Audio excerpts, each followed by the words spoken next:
इस कार्यक्रम के पुण्यार्जक हैं श्रीमती कांति देवी जैन, श्री अनिल कुमार, श्रीमती बबीता जैन, श्री सिद्धार्थ, श्रीमती सुप्रिया जैन, सौम्या जैन, सावी जैन, प्रकाश साइकिल परिवार, कटनी।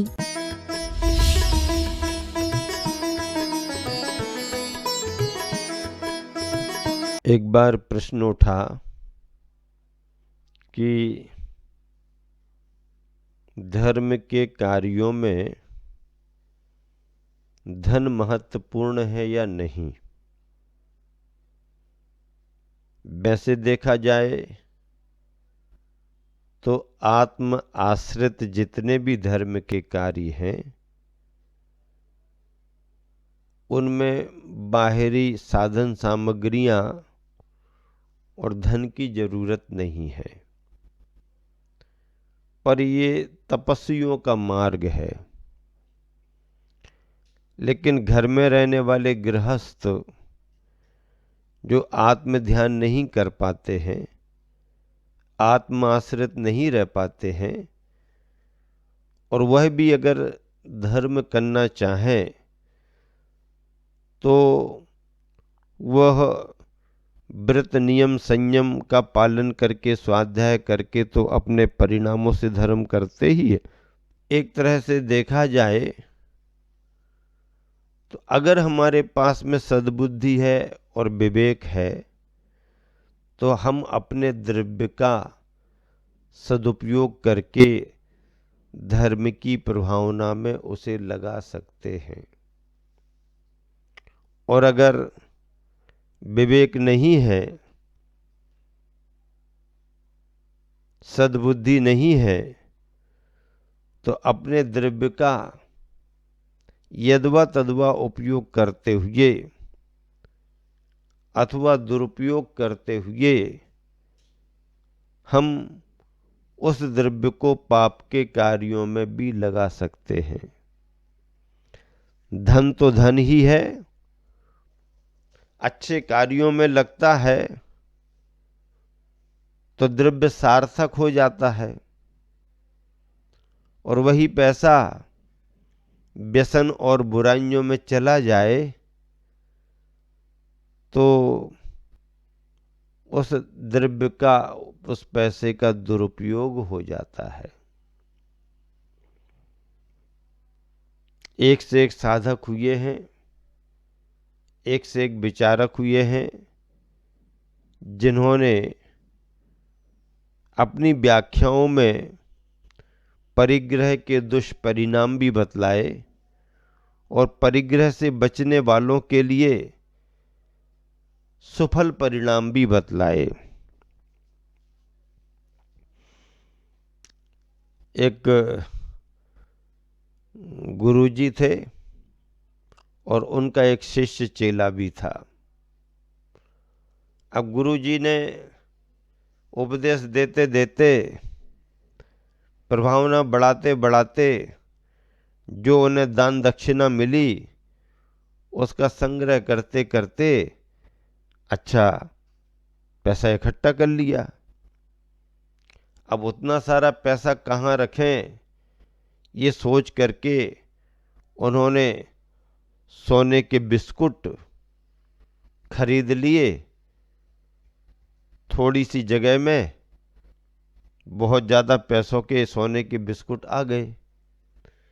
बस ठीक है, लेकिन वो सोना उन्होंने मंगा के रख तो लिया, पर उनको चिंता बहुत होती थी कि कोई देख ना ले, कोई उठा ना ले।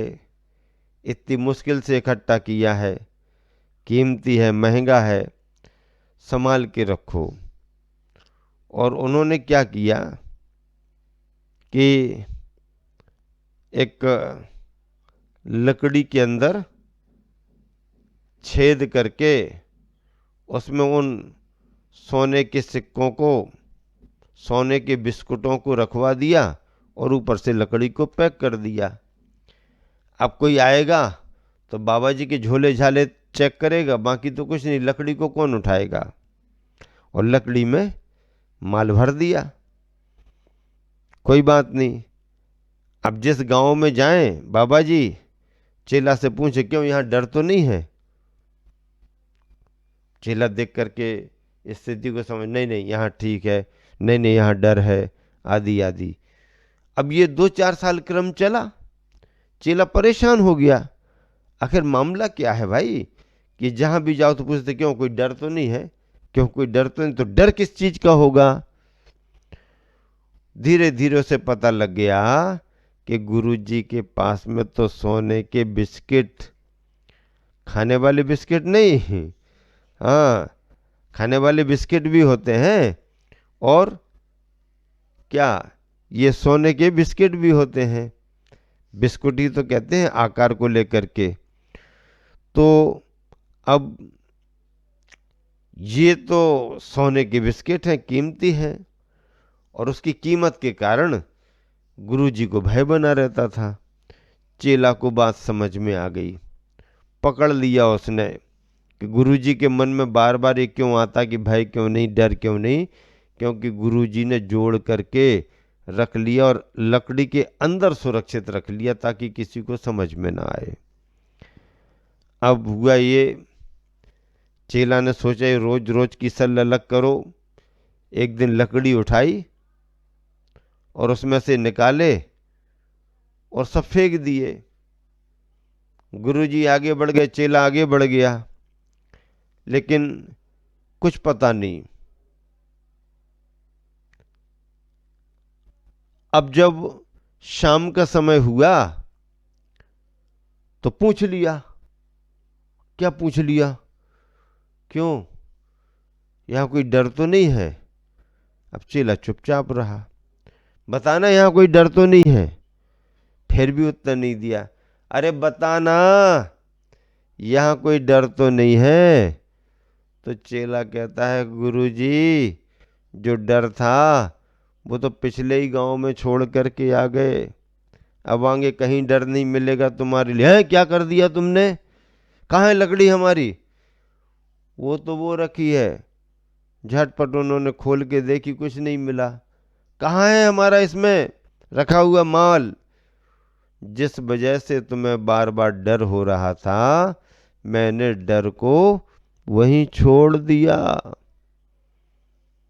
परिग्रह रखो, आकुलता होती है। देखो परिग्रह ना हो, धन पैसा ना हो तो भी बड़ी आकुलता होती है, और धन पैसा हो तो भी आकुलता होती है।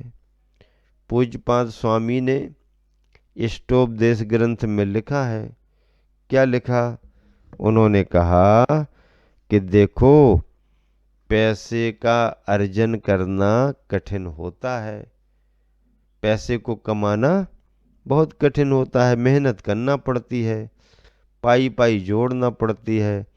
तो पैसे को कमाना आप कितनी मेहनत करो, अगर भाग्य में नहीं होगा तो दिन भर मेहनत करने के बाद भी आपको कुछ नहीं मिलेगा।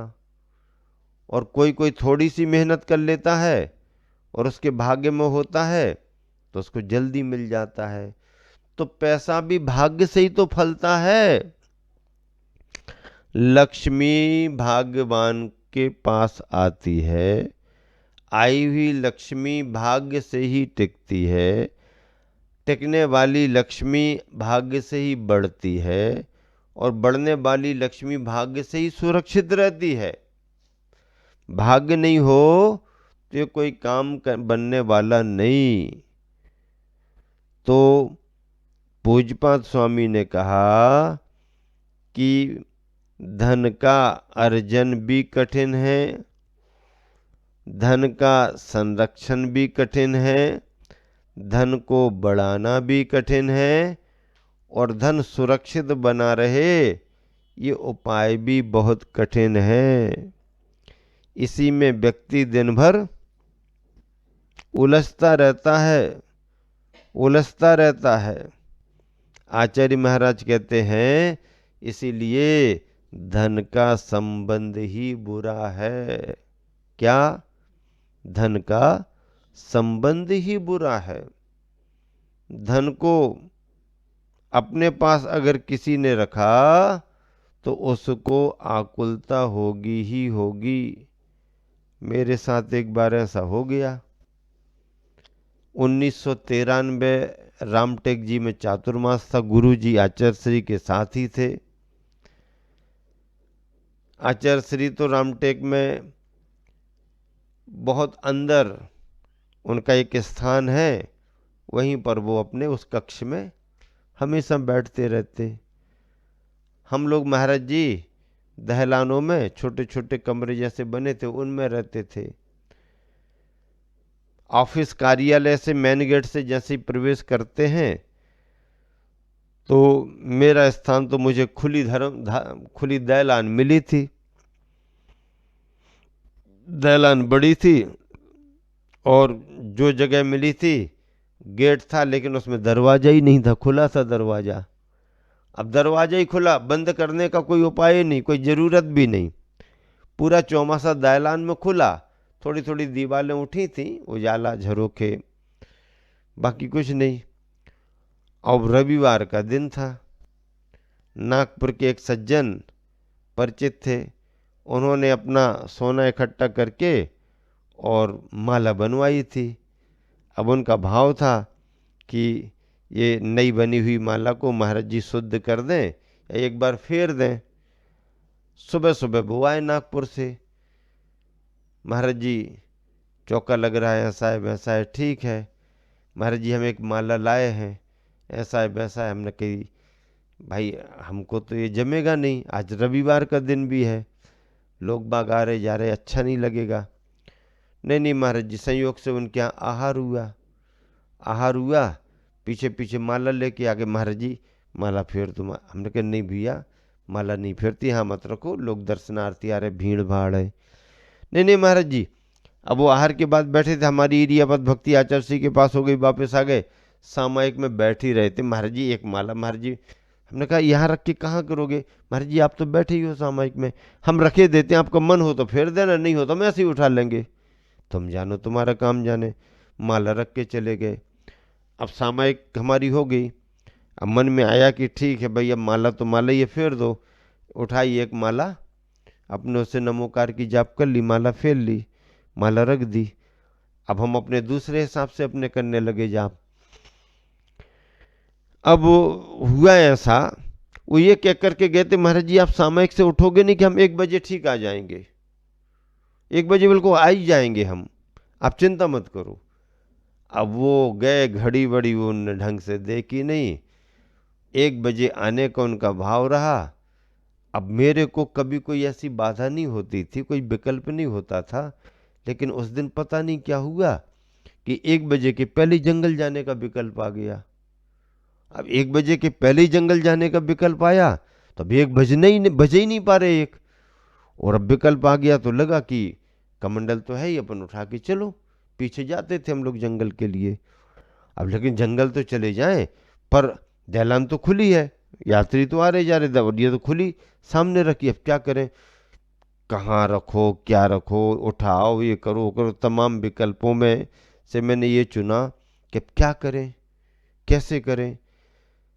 बैठे रहो तो बाधा आ रही है, जो जंगल का विकल्प है, और यदि उठ करके चले जाओ तो माला रखी है इनकी। मैं उठा, बाहर निकला, देखा एक सज्जन परिचित दिखे।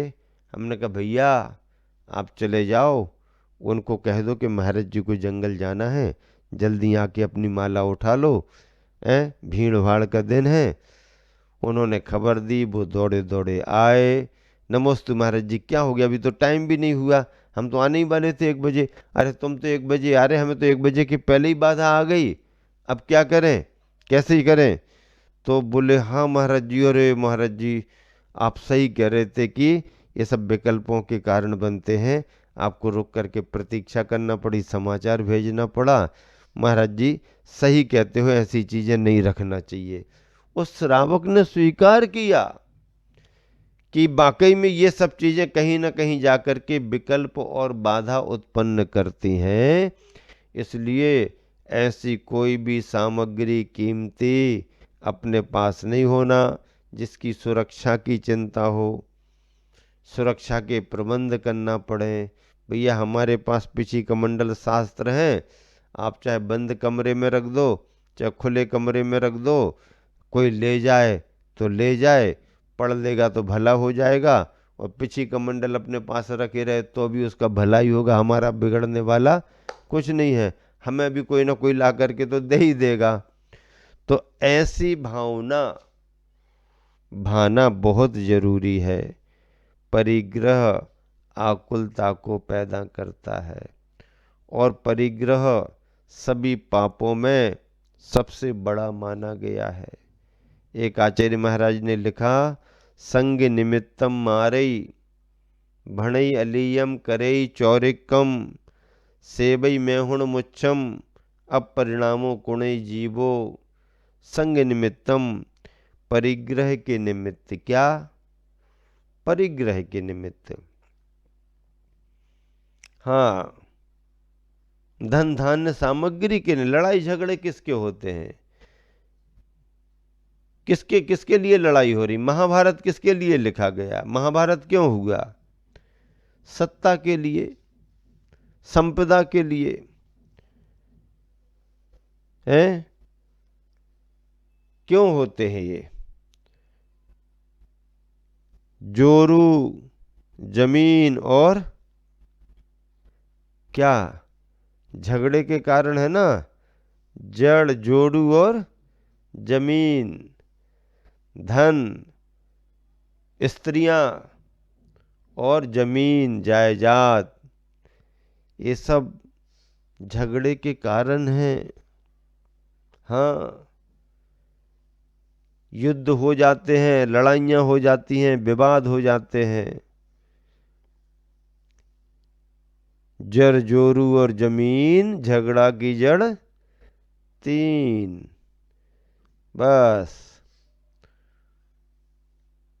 2 राजकुमार जा रहे हैं घोड़े पर सवार होकर के। रास्ते में चमकता हुआ हीरा दिखाई दिया। एक इस तरफ से आ रहा, एक इस तरफ से आ रहा। दोनों की नज़र उस पर पड़ गई। उन्हें लगा बेशकीमती हीरा है। दोनों आमने सामने रुक गए। ये हीरा मेरा है। नहीं, ये हीरा मेरा है। मैंने पहले इसको देखा, मैंने पहले इसको देखा। नहीं, मैं लेके रहूँगा, आप नहीं ले जा सकते हो। बातचीत बढ़ गई। दोनों ने आपा खो दिया, आवेश में आ गए। घोड़े से उतर करके तलवार निकाल करके दोनों युद्ध करने लगे। और युद्ध का परिणाम क्या निकला कि दोनों ने दोनों पर घातक प्रहार किया और दोनों ढेर हो गए। हीरा अभी भी पड़ा हुआ चमक रहा है। अब बताओ,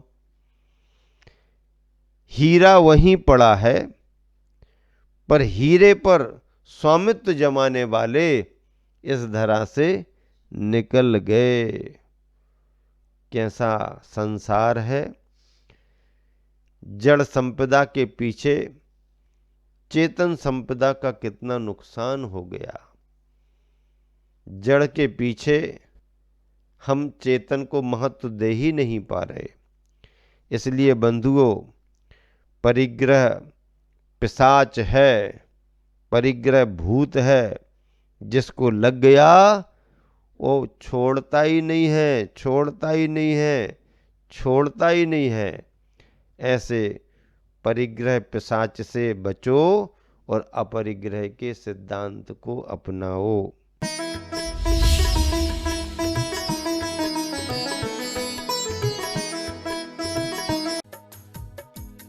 इस कार्यक्रम के पुण्यार्जक थे श्रीमती कांति देवी जैन, श्री अनिल कुमार, श्रीमती बबीता जैन, श्री सिद्धार्थ, श्रीमती सुप्रिया जैन, सौम्या जैन, सावी जैन, प्रकाश साइकिल परिवार, कटनी।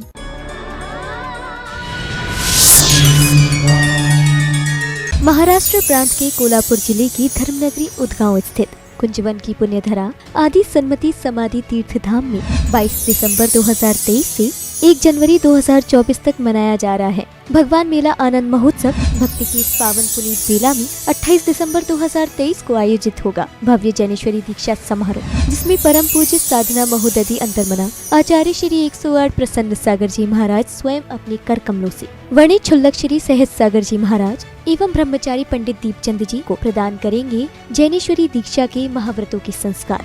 तो वहीं दीक्षार्थियों के वैराग्य की अनुमोदना कर सहभागी भक्तजन भाएंगे निज कल्याण की भावना। आप भी देखिए इस समारोह का विशेष प्रसारण 28 दिसंबर 2023 को दोपहर 12 बजे से सिर्फ जिनवाणी चैनल पर। स्थान सन्मति समाधि तीर्थ धाम, कुंजवन, उदगांव, जिला कोल्हापुर, महाराष्ट्र। जिनवाणी, सुख शांति समृद्धि।